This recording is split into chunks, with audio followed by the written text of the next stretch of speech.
৭ই মার্চ ১৯৭১ সালের ৭ই মার্চ এর এই দিনে জাতির জনক বঙ্গবন্ধু শেখ মুজিবুর রহমান জাতির উদ্দেশ্যে ভাষণ দিয়েছিলেন। সেই ঐতিহাসিক ভাষণের মূল বিষয়বস্তু ছিল এবারের সংগ্রাম আমাদের মুক্তির সংগ্রাম, এবারের সংগ্রাম স্বাধীনতার সংগ্রাম। তার ডাকে আমি মহান মুক্তিযুদ্ধে ঝাঁপিয়ে পড়েছিলাম। এই ভাষণের অনেক আগে থেকেই ১৯৬০ সাল থেকেই আমরা তৈয়ার হয়েছিলাম ছাত্রছাত্রীগণ। তখন ছাত্রীর সংখ্যা কম থাকলেও তারা আমাদের সাপোর্ট করেছে। ছাত্ররাই মূলত এই ঢাকা বিশ্ববিদ্যালয়ের ছাত্ররাই মূলত এই আন্দোলন করে চলেছিলেন। সেই আন্দোলনের ধারাবাহিকতায় ১৯৭১ সালে আমরা পাক হানাদার বাহিনীকে বাংলার মাটি থেকে তাড়িয়েছি। এদেশকে আমরা স্বাধীন করেছি। কিন্তু বিদেশি শত্রু মুক্ত করলেও দেশীয় দালাল কলাবরেটর রাজাকার আলম বদর আল শামস এদের কাছ থেকে আমরা দেশকে উদ্ধার করতে পারিনি।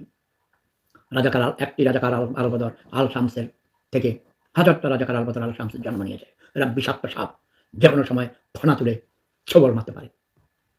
কাজেই এদের হাত থেকে দেশকে রক্ষা করতে হবে, সবাইকে সতর্ক থাকতে হবে। আমি খুব খুশি হয়েছি, আজকেও একটা দেখলাম শনিবারেও আমার প্রিয় ভাগিনা তারেক রহমান সচিবালয়ে মিটিং করতে, তার সকল মন্ত্রিসভার সদস্যদেরকে নিয়ে, সচিবদেরকে নিয়ে, ঊর্ধ্বতন কর্মকর্তাদের নিয়ে মিটিং করছে।